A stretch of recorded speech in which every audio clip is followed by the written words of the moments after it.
Olá, estamos começando mais um MesaCast SBA, um MesaCast da Sociedade Brasileira de Anestesiologia, que convida profissionais de saúde para falar sobre temas diversos relacionados à anestesiologia também. Hoje nós temos o prazer de ter duas convidadas, uma professora de ginecologia e obstetrícia e a doutora Larissa também de anestesiologia. Então, eu vou apresentar a doutora Yara Furtado, que é professora adjunta da Universidade Federal do Rio de Janeiro e da Unirio, e vice-diretora do Instituto de Ginecologia da UFRJ. É pós-doutoranda do Ambulatório de Genética do Instituto Nacional do Câncer, aqui também no Rio, e membro da Comissão de Patologia de Trato Genital Inferior da FEBRASGO, que é a Federação Brasileira de Ginecologia e Obstetrícia. Muito obrigado, doutora Yara. Um prazer muito grande tê-la conosco. Eu fico muito contente e lisonjeado de ter uma pessoa tão ilustre e tão competente com suas credenciais aqui na Sociedade Brasileira de Anestesiologia.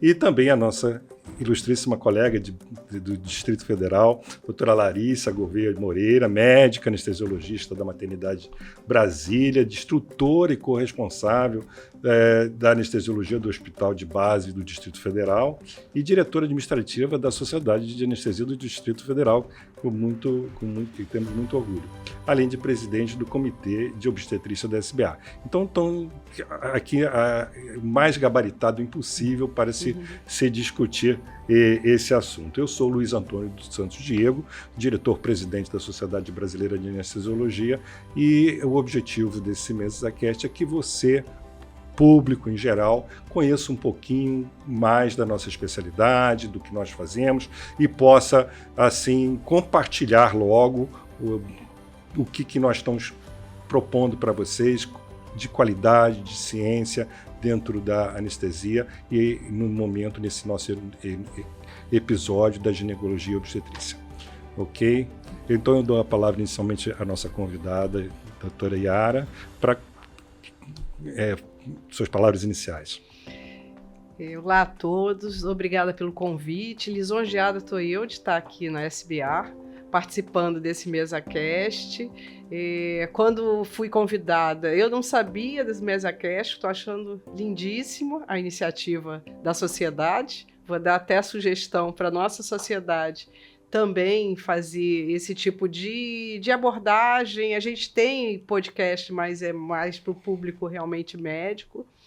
E acho que sobre a saúde da mulher nós temos muita coisa que discutir, não só do ponto de vista da ginecologia, dos procedimentos em que a gente o tempo todo está em associação com a anestesiologia, como também no ponto de vista obstétrico, que eu sempre falo, a ginecologia e a obstetrícia, elas são cirúrgicas, são especialidades cirúrgicas, e essa associação com a anestesia é importantíssima, inclusive porque a gente tem muita troca para fazer com as mulheres, com a anestesia, sempre escolhendo o melhor do procedimento e o melhor da anestesia para elas. Muito obrigada pelo convite. Nós que agradecemos. Doutora Larissa?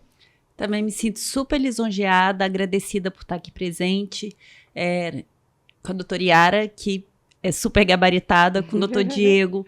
Eu sei que a saúde da mulher é muito especial, gera muitas dúvidas, tanto na hora do parto, quanto na hora, por exemplo, de uma cirurgia mais delicada no momento da vida dela. E a gente está aqui para tirar dúvidas para todas as mulheres e que elas se sintam mais acolhidas com esse podcast. Muito obrigado. Então, vamos começar a nossa conversa, e para isso eu vou, pedir que vocês falem, e pensando na doutora Yara, sobre talvez o procedimento mais realizado no Brasil, que é uma cesariana. Né? Eu acho que é muito importante que se fale sobre cesariana, parto normal. Como que a senhora vê isso? Essa questão de termos muita cesariana, e como depois a doutora Larissa complementa sobre a anestesia nesses procedimentos. E também uma correlação com o parto normal. Sim. Seria importante. Então, essa discussão sobre o excesso do parto da cesariana no Brasil, ela já é uma discussão que já vem de longa data. E muitas coisas têm sido feitas para que isso não aconteça mais, para a gente ter uma estatística menor de cesariana, que a cesariana se limite às indicações, é um procedimento cirúrgico, e que ela se limite às indicações necessárias que realmente, para a proteção da mãe e do feto. Eu vejo o desfecho da obstetrícia como um desfecho importantíssimo no que foi planejado. Eu sempre que faço um pré-natal, o que a gente oferece para a paciente é um desfecho feliz. E, às vezes, a obstetrícia ela pode nos oferecer um desfecho ruim, que eu sempre digo assim, o desfecho ruim da falta de planejamento é uma tragédia, porque não foi nada disso que nós prometemos para a mulher. Não prometemos complicação cirúrgica, não prometemos complicação de parto, não prometemos algum tipo de comprometimento do bebê. Então, é um momento muito frágil em que tudo tem que ser extremamente planejado, um pré-natal bem feito e o procedimento, seja o parto normal ou seja a cesariana, planejado dentro do que vai trazer segurança para o binômio, porque, na verdade, são duas. A gente trabalha com duas pessoas em conjunto, é o bebê e a mãe, e a gente tem que proteger os dois.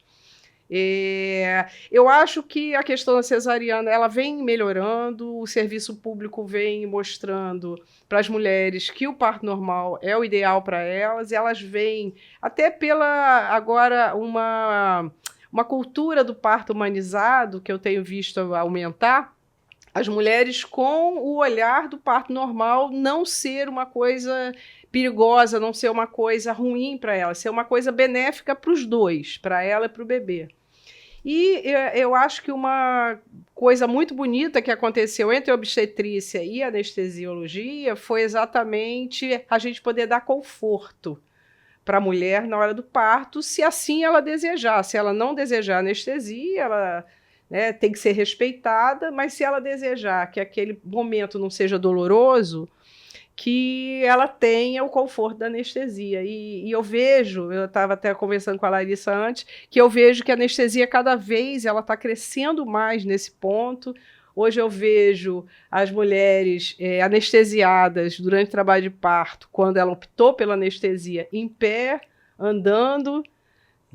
Né? Eu achei isso assim, bom, né? Eu acho que foi um crescimento da experiência dos anestesistas e não sei se dos anestésicos também, eles foram evoluindo, né? Eu acho que a Larissa pode falar. Pode falar, Larissa, acho que... Eu acho que a anestesia veio assim como um marco realmente, né, doutora Yara, para trazer conforto para as mães que desejam esse conforto durante o trabalho de parto.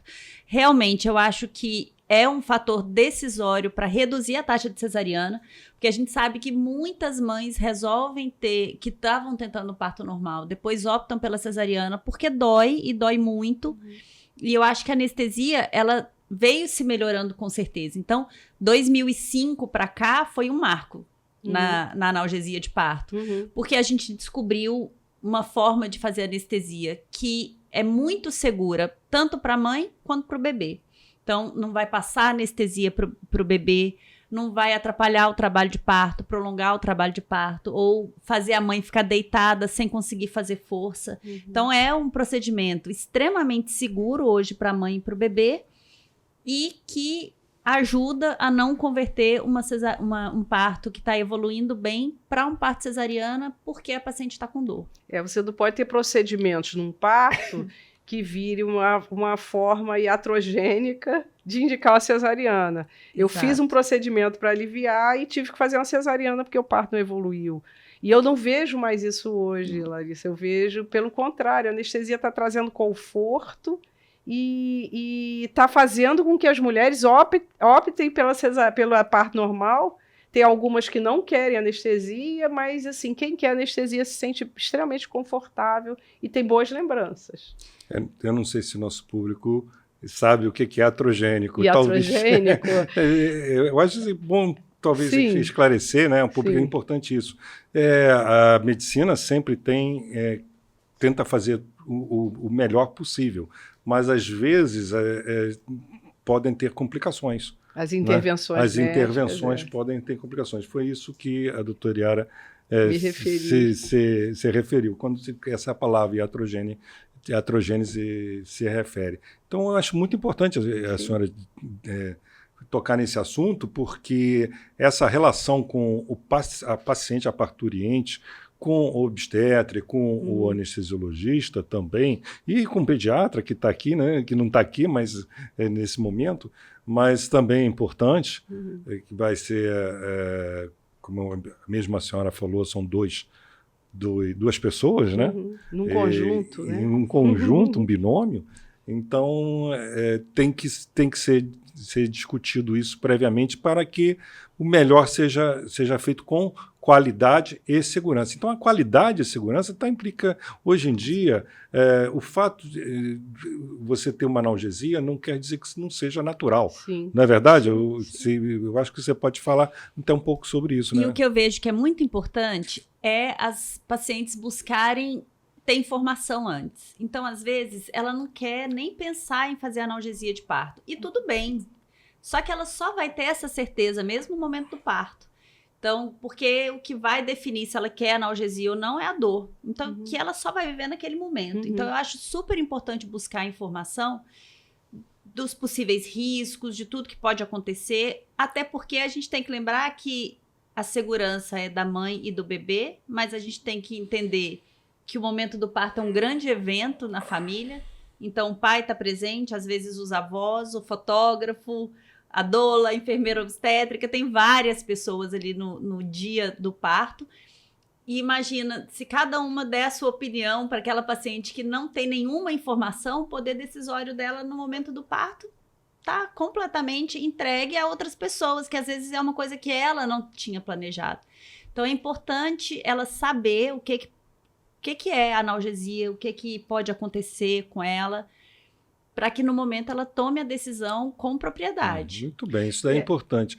É uma das coisas que eu tenho visto, e eu acho que cada vez a anestesiologia tem evoluído mais nisso, é a consulta pré-anestésica. Perfeito. De uma visita ao anestesista e conversar, e o anestesista expor o que ela vai sentir. Eu acho isso, assim, Larissa, importantíssimo. E as pacientes gostam bastante.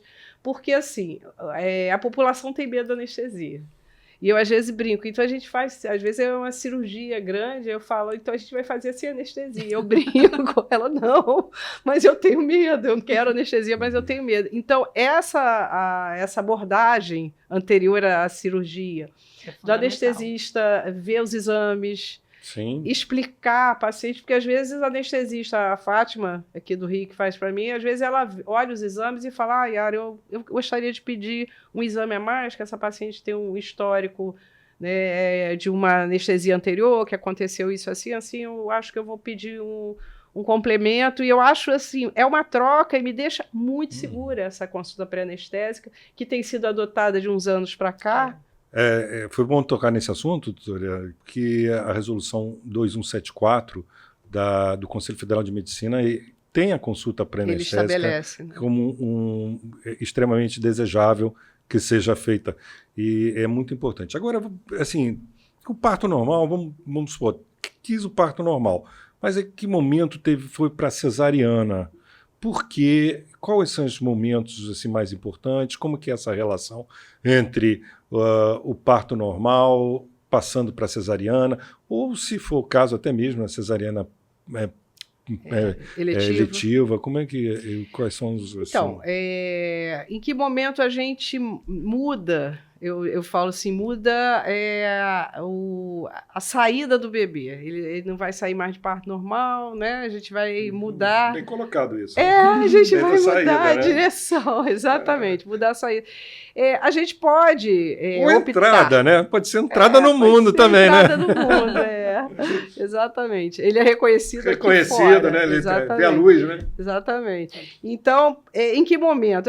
Um momento que a gente, no acompanhamento do trabalho de parto, a gente acha que o bebê não está suportando as contrações, ele tem que ser retirado antes, que a cesariana vai ser uma solução mais imediata para não ter impacto na saúde do bebê. Então, isso tudo, em que momento a gente decide? A gente decide no momento que a gente está acompanhando o parto, vendo o tempo o tempo do trabalho de parto, escutando, né, o coraçãozinho do bebê e vendo muitas vezes que ele não está suportando e que ele vai entrar no que a gente chama de sofrimento. O sofrimento tem um impacto na saúde dele, principalmente na oxigenação, que ele pode ter uma perda de oxigênio, acho que eu posso falar assim, claro, para as pessoas, e ter impacto posterior de aprendizagem, desenvolvimento. Então, assim, é um momento muito tênue de uma decisão. É muito uma borda ali, muito limite, né? Que Exatamente. tem que estar muito junto também, anestesista, né, Larissa? Tem que Porque uma vez tomada essa decisão, a conversão para cesariana precisa acontecer de forma rápida. Então tem que estar junto, tem né? Que estar muito bem não alinhado. adianta chamar, tem que estar ali, né? Tem que estar todo mundo junto. Aí. Por isso que eu falo, às vezes as pacientes falam, mas talvez eu não queira anestesia. Eu falo, mas ela pode estar lá para nos apoiar. E sempre, incrivelmente, Larissa, sempre a presença do anestesista me deixa seguro. Eu quero hidratar essa paciente, ela não está conseguindo. Quem trabalha de parto, ela pode ingerir líquidos, né? Às vezes a gente dá uma gelatina porque ela está fazendo hipoglicemia, mas às vezes uma hidratação rápida, venosa, é importante. O anestesista com a gente, nossa, me deixa extremamente segura. Até para pegar uma veia mais difícil, né? Sim. E como é que é assim, a anestesia tem para cesárea? Quais são assim, os principais cuidados que você, como anestesista de obstetrícia, recomenda, faz e é importante para o nosso público conhecer, né? Que é o trabalho do anestesiologista. Então, anestesia para cesariana, 99% das vezes é a raquianestesia, que é um procedimento super simples, super tranquilo. Eu falo com as nossas pacientes lá no nosso serviço que dói muito mais para pegar uma veia do que para fazer anestesia. Porque realmente a agulha é fininha, a gente tem mais terminação nervosa na mão do que ali nas costas. Então vai doer mais para pegar a veia mesmo do que para fazer anestesia. Permite a mãe acompanhar o parto, porque então quando o bebê nasce, que aí tem um termo técnico que chama golden hour, que é aquela primeira hora ali que a mãe vai fazer o contato com o bebê, vai amamentar. Isso é importante. Então, ela está participando de todo momento, ela fica consciente, ela vai conversar com todo mundo, vai poder receber o bebê.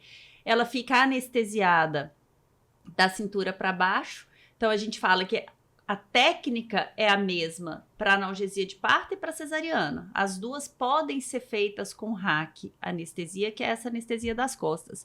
Mas são anestesias completamente diferentes, porque para cesariana, a gente não basta tirar só a dor. A gente também precisa relaxar o músculo da paciente. Então, ela fica sem se mexer, sem mexer as pernas. Os braços, ela mexe o tempo todo. Sem mexer as pernas por umas 3 horas.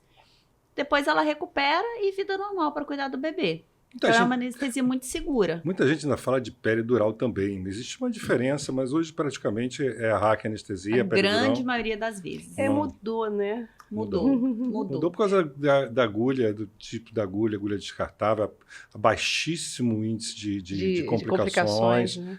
Que antigamente existia. A peridural que se fazia muito antes, ela deixa a barriga dura e às vezes isso atrapalha para tirar o bebê da barriga. Então, por isso que a gente não faz tanto a peridural.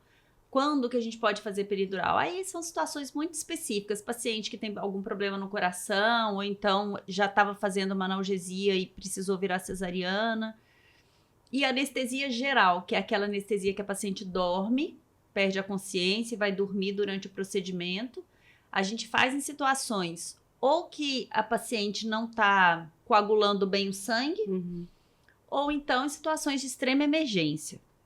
Fora isso, mas assim, 99% das vezes é a raquianestesia. Até emergência antes, como assim, o que a gente chama de descolamento de placenta, né?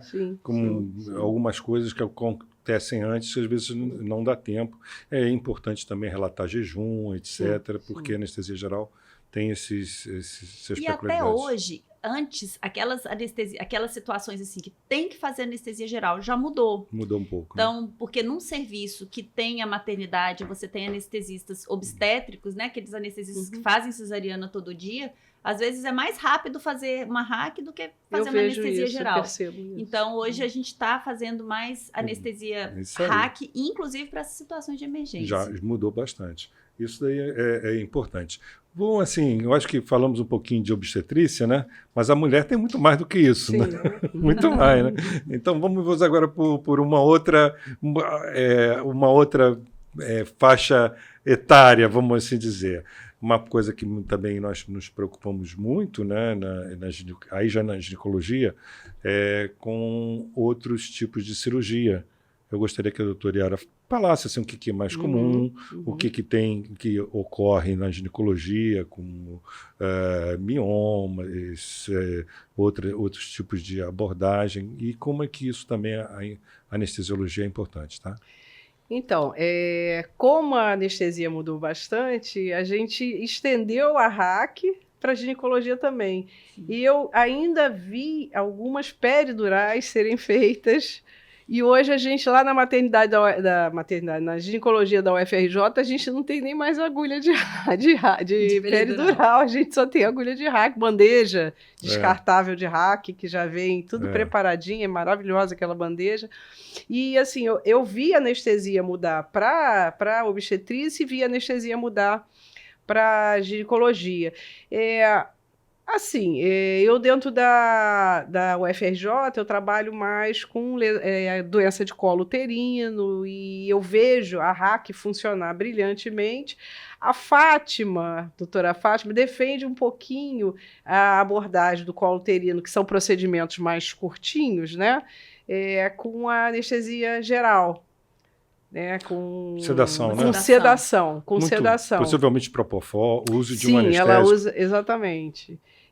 Porque é um procedimento de 20 minutos, 30 minutos. Muito realizado também a estereoscopia também, né? Sim, a estereoscopia também é simples, assim. Porque mas, assim, é procedimento curto. E assim, até a posição que a paciente fica na estereoscopia, que ela fica mais ou menos inclinada, com a cabeça um pouquinho mais baixa, né? Às vezes, eles preferem anestesia geral. Eu tenho visto RAC também e sedar a paciente, como eu tenho visto geral. A videolaparoscopia também para cirurgia ginecológica, aí já é geral, porque... porque não é um procedimento que exige que o paciente esteja muito, muito relaxado. E acho que a anestesia, o bloqueio, o paciente não suportaria. Não, é difícil. É difícil. Você tem que insuflar. E tem que insuflar o abdômen com gás. Para o nosso público entender um pouquinho, tem que insuflar o abdômen com gás para poder observar com o instrumento. Então, essa insuflação, ela precisa de um relaxamento. Causa um desconforto, né, doutora? E o paciente tem dificuldade de respirar, se ficar acordado não consegue, né? E a segurança é a primeira coisa. Aliás, eu acho que queria deixar bem claro isso, né? Eu acho que a Larissa deve concordar e a senhora também.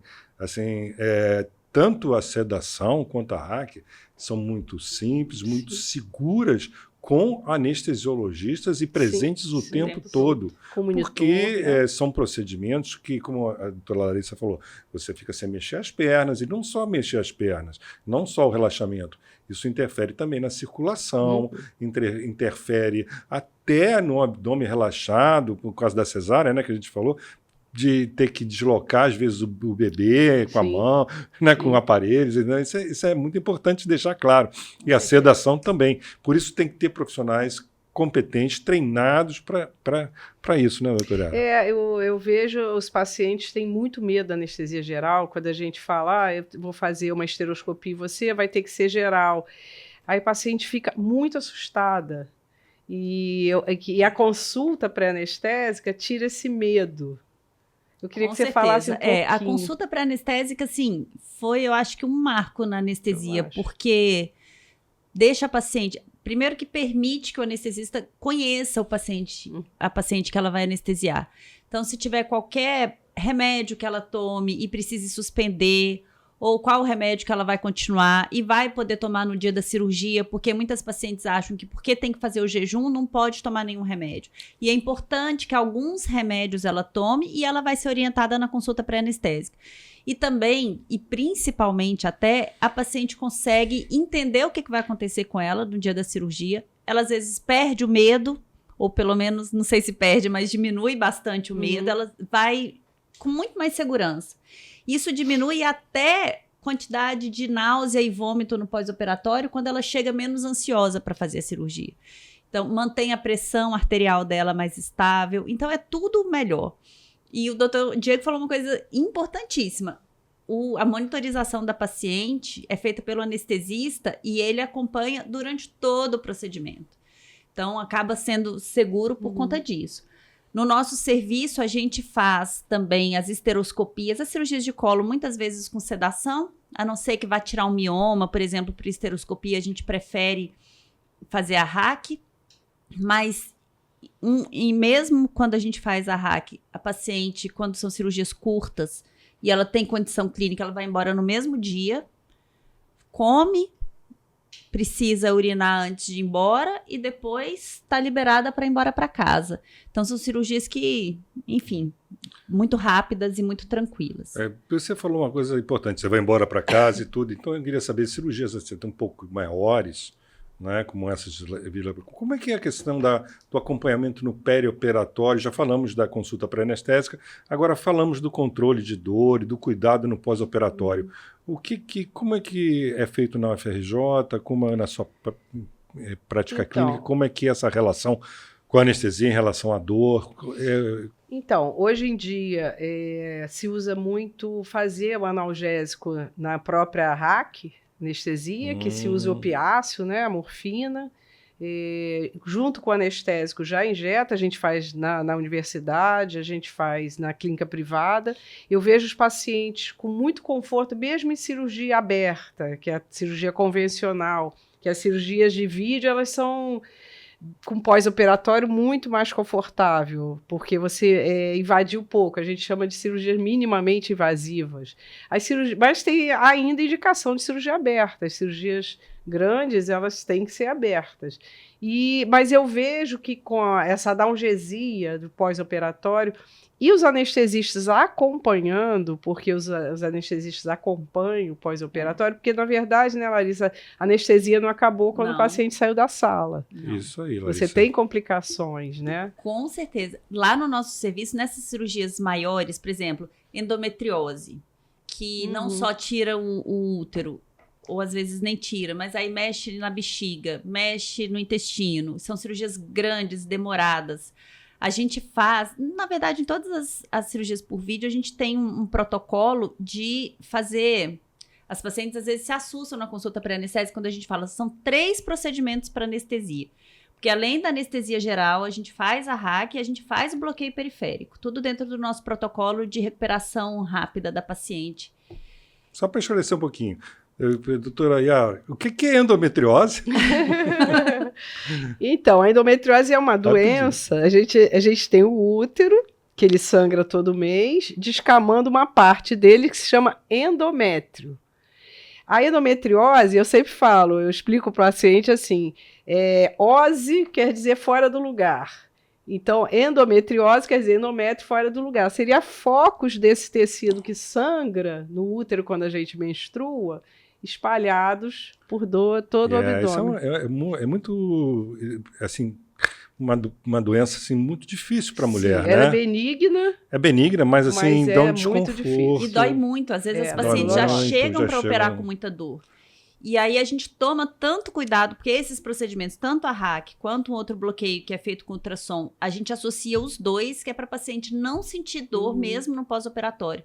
Porque é o que a gente explica, quando ela não sente dor, ela começa a andar mais rápido, então ela respira melhor, e aí ela diminui complicação respiratória. Ela também vai aumentar a atividade do intestino, então ela diminui a constipação no pós-operatório. E, além disso, ela tem muito mais satisfação, né, se ela está sem dor. Tem uma nutricionista lá da UFRJ que ela fala que tudo isso é importante para a recuperação, porque quanto mais precocemente você conseguir alimentar aquela paciente, mais proteínas ela vai absorver, mais rápido vai recuperar. Ela fala isso. Ela melhora, ela cicatriza, inclusive. Ela falou assim, exatamente, a cicatriz melhora. Então, todo o conforto que a anestesia pode dar num pós-operatório desse é benéfico para ela a curto e a longo prazo. E você vê lá no nosso serviço, as pacientes que operam de endometriose, aquela cirurgia grande que durou horas, ela vai embora 24 horas depois e sem dor. Sim, beleza. Isso é muito gratificante. Muito bom, muito bom. Eu acho bom as pessoas saberem porque elas têm muito medo de pós-operatório, de sentir dor. E apesar de serem 3 procedimentos anestésicos, a anestesia mesmo para aquele procedimento é anestesia geral.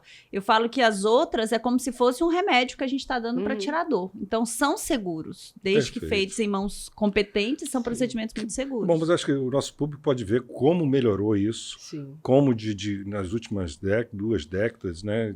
Eu sou testemunha disso. Houve uma melhora significativa nos procedimentos, na monitorização, tem sido muito importante. Vamos tocar em outro assunto importante também da mulher, que é a mama, né?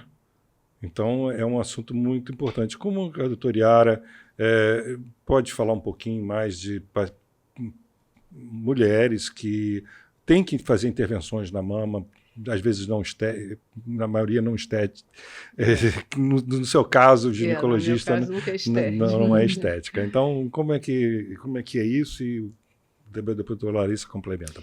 Nós temos, é importante falar, é importante o rastreio, sempre buscar a doença enquanto a gente se sente saudável. Acho que é importante as mulheres que estão nos escutando saberem disso, sempre colher o preventivo, buscar as lesões que podem se tornar câncer no colo uterino e na mama, por imagem. Eu digo assim, a busca da doença no colo uterino ela é mais fácil, a da mama requer imagem, é um exame um pouco mais sofisticado, menos simples, né? Mas ela tem que ir em busca, porque quando a gente acha a lesão que ela é pequena ou ela ainda não se tornou uma lesão maligna, ela ainda está evoluindo, ela é mais fácil de tratamento. Hoje em dia, acho que a mastologia evoluiu bastante, está se fazendo menos intervenções radicais, as mulheres estão conseguindo manter a mama, tirando só o quadrante de onde está o tumor. Às vezes o tumor é grande, mas ela faz uma quimioterapia antes da cirurgia e o tumor reduz e ela consegue ter um resultado estético melhor. E quando não consegue, hoje em dia, sempre a mulher, foi definido que a mulher, tanto no SUS quanto na clínica privada, se ela tiver que tirar a mama, ela tem que sair com a prótese, com a mama já reconstruída. Isso é muito importante. Importantíssimo. Mas aí, do ponto de vista anestésico, como a mama já é mais no alto, a gente não fala mais de bloqueio. Para a paciente é uma experiência pior ainda, né? Exato. Eu acho que assim, ficou muito claro nesse MesaCast essa importância da interação entre anestesiologista e o cirurgião ginecologista obstetra, né?